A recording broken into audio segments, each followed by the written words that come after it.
selamat datang berpecinta film. Bagaimana kabarnya? Apakah baik-baik saja? Kali ini Kang Ngopi akan ngomongin sebuah film yang sangat epik. Sebelum nonton sebaiknya siapkan dulu secangkir kopi agar tidak mengantuk saat menonton. Oke, langsung saja. Mari kita tonton.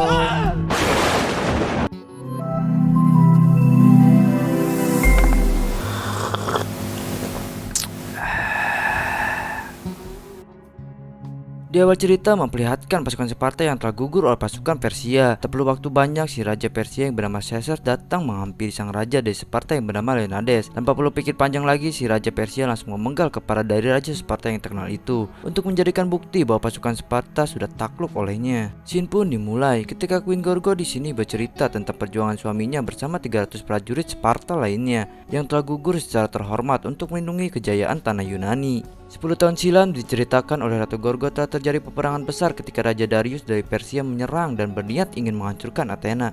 Bangsa Athena yang dipimpin oleh jenderal yang bernama Themistocles pun tidak tinggal diam. Mereka menyerang balik dan ketika pasukan Persia kelelahan, lalu pasukan Athena pun melakukan serangan dadakan yang tak terduga. Dan ketika Themistocles melihat kesempatan untuk membunuh Raja Darius, lalu Themistocles pun memanfaatkannya. Dia melihat panah yang tergeletak, lalu dia mengambilnya dan menembakkan anak panah tersebut tepat berada pada jantung Raja Darius. Kejadian itu pun disaksikan langsung oleh sang anak Raja Darius yaitu Xerxes. Themistocles pun tersadar dia akan menghadapi masalah yang sangat besar. Raja Darius pun dibawa ke kerajaan. Seluruh abdi kerajaan pun dipanggil untuk menemuinya, termasuk ratu panglima perang yang sangat cantik yang bernama Artemisia. Raja Darius sangat menyukainya. Dia adalah prajurit terbaik melebihi yang lainnya dan yang tak dapat dimiliki oleh putranya sendiri yaitu Xerxes. Lalu Raja Darius pun berpesan kepada sang putra agar tidak mengulangi hal yang sama dan memaksa agar melupakan semuanya tentang Yunani. Hal tak terduga pun datang ketika Artemisia menjemput paksa anak panah tersebut dari dada Raja Darius. Ketika itu Raja Darius pun meninggal. Artemisia pun membujuk Xerxes agar menjadi dewa agar bisa mengalahkan bangsa Yunani. Dengan penuh amarah dan dendam, Xerxes pun menyetujui-nya. Lalu Xerxes pun berjalan menghampiri tempat para penyihir yaitu Gua Petapa. Dengan penuh kegelapan dan tatapan yang kosong, Xerxes pun menyerahkan dirinya sepenuhnya untuk mendapatkan kekuatan yang tak terhingga. Sesudah melebur, Xerxes pun berubah dengan wujud baru seperti dewa. Ia seolah terlahir kembali. Kembali ke istana kerajaan, Ratu Artemisia pun menghabisi dan membantai semua orang-orang kepercayaan Raja Darius. Orang-orang penasehat dan dewan-dewan kerajaan pun semua dibantai dengan sangat keji, bertujuan supaya tidak ada lagi yang mengganggu rencana balas dendam dan peperangan suatu saat nanti. Ketika Xerxes berdiri di hadapan rakyatnya, seketika itu dia menyatakan perang kepada Yunani dan ingin membalaskan dendam ayahnya. Lalu rakyatnya pun bersorak-sorai mendukung semua keputusan sang raja. Manipulasi Artemisia pun berjalan dengan lancar. Kembali ke Athena, ketika sedang berunding telah terjadi keributan antara anggota dewan. Lalu Themistocles pun menerai keributan tersebut dan meminta agar seluruh bangsa Yunani untuk bersatu sebagai satu bangsa untuk melawan Persia. Dan semua anggota dewan pun setuju dengan pendapat Themistocles.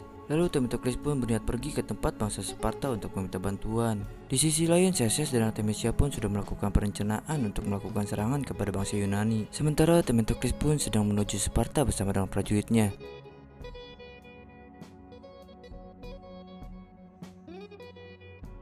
Sesampai di sana, Themistocles pun terlihat takjub melihat bangsa Sparta sedang melakukan latihan. Tak lama Ratu Gorgo pun menghampiri Themistocles dan bertanya. Themistocles pun menjelaskan agar Leonidas dan bangsa Sparta bisa bergabung dengannya untuk melawan Xerxes dan seluruh pasukannya. Dan Ratu Gorgo pun menjawab, Leonidas sedang tidak berada di sini karena dia sedang berkonsultasi dengan Orakel mengenai rencana perangnya. Di sini Ratu Gorgo pun tetap menolak dengan tawaran Themistocles tersebut. Dengan sedikit kecewa tanpa hasil, Themistocles pun pergi dari Sparta. Sementara di armada kapal Persia yang dipimpin langsung oleh Artemisia dan seorang prajurit Yunani yang bernama Silias yang sedang memata-matai. Sayangnya Silias pun ketahuan oleh Artemisia. Lalu Silias pun cepat bergegas pergi dari armada kapal tersebut dengan cara menceburkan diri ke dalam lautan Samudra. Dan Silias pun berhasil lolos dari pasukan Artemisia. Setelah sampai di Athena, Silias pun bercerita tentang si Artemisia dan Themistocles pun bercerita tentang masalah Artemisia. Rupanya Artemisia ini adalah keturunan bangsa Yunani. Semasa kecil ia menyaksikan langsung ketika keluarganya dilecehkan dan dibantai oleh pasukan Yunani. Dia juga pernah menjadi budak pemuas nafsu oleh pasukan Yunani. Ketika dia terlantar dan sekarat, untungnya dia ditemukan oleh utusan kekaisaran Persia. Dia diadopsi dan dilatih sampai menjadi pengguna pedang yang sangat hebat, sehingga tidak ada yang bisa menandingi kemampuan berpedangnya. Bahkan yang mengajari dia menggunakan pedang pun sedikit kewalahan ketika berhadapan dengan dia. Hari demi hari dia telah melakukan pembantaian kepada musuh Persia, dan dia pun berhasil membawa beberapa kepala raja dari musuh yang sudah ditaklukkannya, bertujuan untuk membuktikan kesetiaannya kepada sang raja. Karena itulah Raja Darius sangat terkesan kepada Artemisia. Julius pun bercerita lagi dan menginformasikan ke Themistocles bahwa Leonidas dan 300 pasukan lainnya sedang bergerak menuju ke gerbang neraka. Kembali ke tenda Athena, Themistocles pun berbincang dengan sahabatnya. Themistocles berpendapat bahwa butuh waktu untuk mengajarkan strategi kepada pasukan barunya, karena pasukan barunya itu mayoritas berprofesi sebagai petani, termasuk Kalisto, anak dari Silius yang pertama kali gabung dengan pasukannya. Lalu Themistocles pun berunding dan meyakinkan semua pasukannya dan berencana ingin membuat strategi pertempuran. Di sisi lain, armada kapal Persia pun sedang bergerak untuk menyerang. Di sini Artemisia pun sedang berbincang dengan orang kepercayaannya. Orang kepercayaan Artemisia itu bernama Artaphernes. Lalu Artaphernes pun memilih wakil pemimpin yang bernama Jenderal Bendari untuk memimpin serangan pertama pada Yunani. Tapi dengan catatan jenderal tersebut harus memenangkan pertempuran, dan jika kalah maka akan dihukum mati. Lalu Themistocles pun tidak tinggal diam. Themistocles dan pasukannya pun mengarahkan semua armada kapalnya menuju tempat armada kapal Persia berada, sambil memberikan semangat kepada pasukannya. Di sini terlihat perbedaan jumlah armada kapal pasukan Yunani dan Persia. Tetapi itu bukan halangan bagi Themistocles. Themistocles dan seluruh pasukannya pun tak akan gentar dengan jumlah musuhnya yang sangat banyak. Di sini Themistocles pun membuat rencana dan mengerahkan kapal pasukannya agar menyerang di bagian tengah. Dan perang pun dimulai. Sesuai rencana, beberapa kapal pasukan Themistocles pun langsung menghimpit dan menabrakkan kapal tersebut ke kapal Persia, dan rencananya itu berjalan dengan sempurna, menyebabkan kapal Persia itu terbelah menjadi dua dan tenggelam bersama pasukan Persia.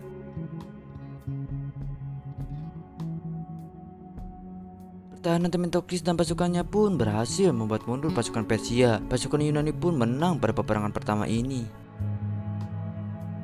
Kembali ke tenda pasukan Athena, terlihat pasukan Athena yang sedang mengobati luka akibat perang pertama.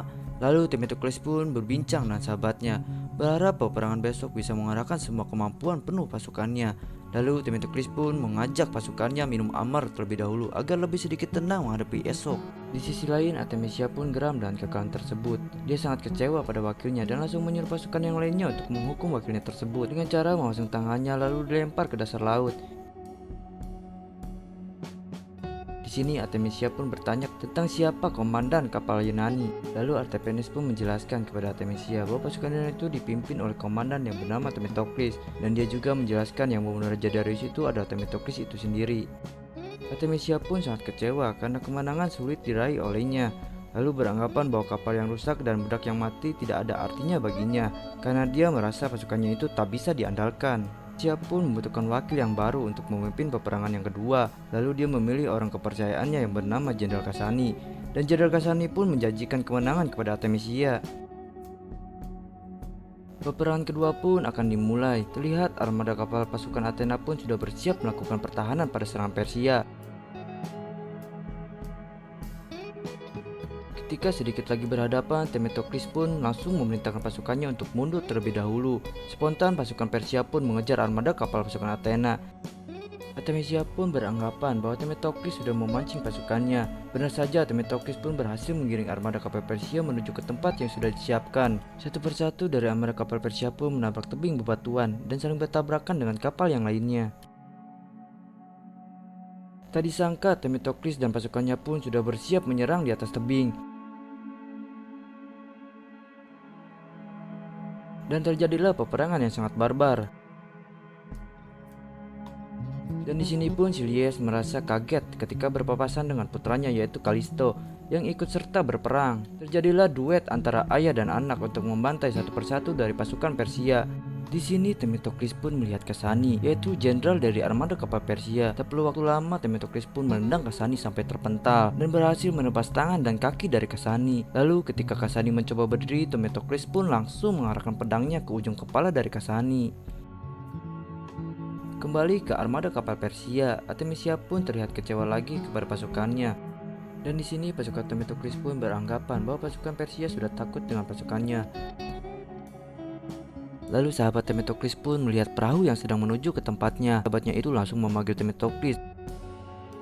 Ternyata itu adalah Tepenes, utusan dari Artemisia. Themistocles pun langsung menghampirinya. Lalu utusan Artemisia itu pun menjelaskan bahwa Artemisia ingin bertemu Themistocles dan ingin mengajaknya berunding. Beberapa pasukan Themistocles pun tidak setuju, namun tak disangka dengan gagah berani Themistocles pun menyanggupinya.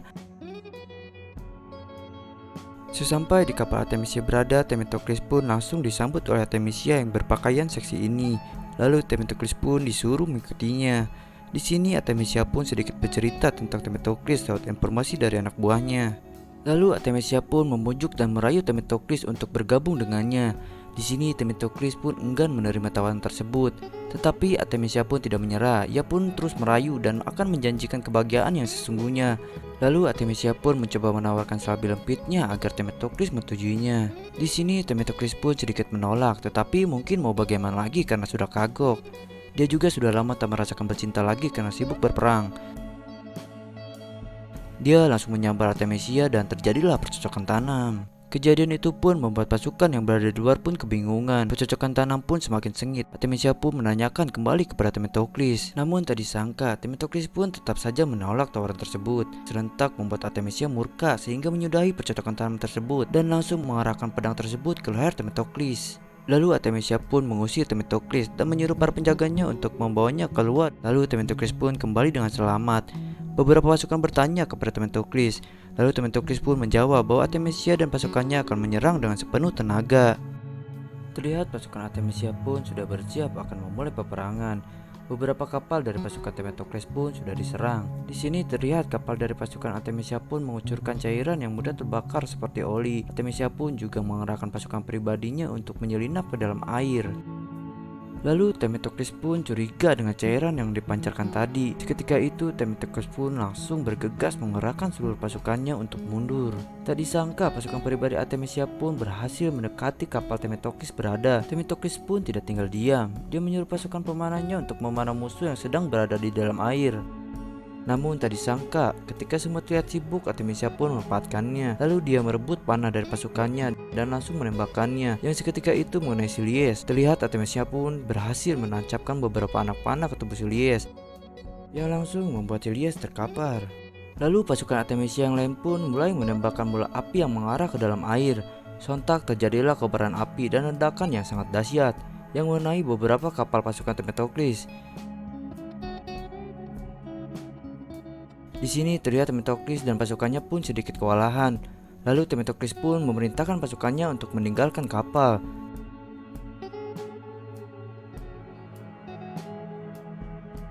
Beruntung Themistocles pun berhasil selamat dengan beberapa pasukannya yang tersisa. Themistocles pun menyaksikan langsung beberapa mayat anak buahnya yang gugur.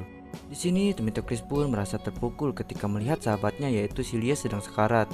Sebelum ajal menjemput, Silies pun menitipkan pesan kepada Themistocles untuk putranya. Lalu Silies pun meninggal.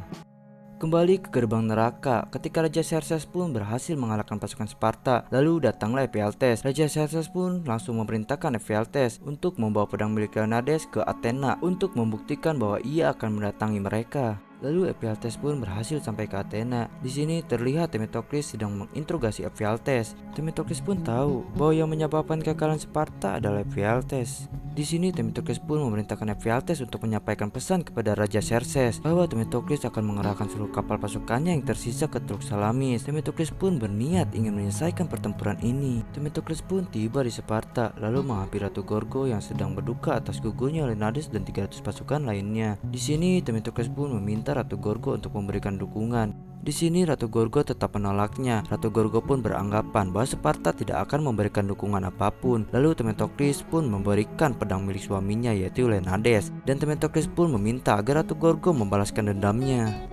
Di sisi lain, Xerxes dan pasukannya pun berhasil menduduki Athena. Xerxes dan pasukannya pun membantai seluruh rakyat Athena dengan kejam dan membombardir di seluruh tempat tinggal mereka. Xerxes pun kembali ke kerajaannya. Tak lama datanglah Ephialtes dengan membawa pesan bahwa armada pasukan Athena sedang menunggu di Teluk Salamis. Artemisia pun bertanya kepada Ephialtes.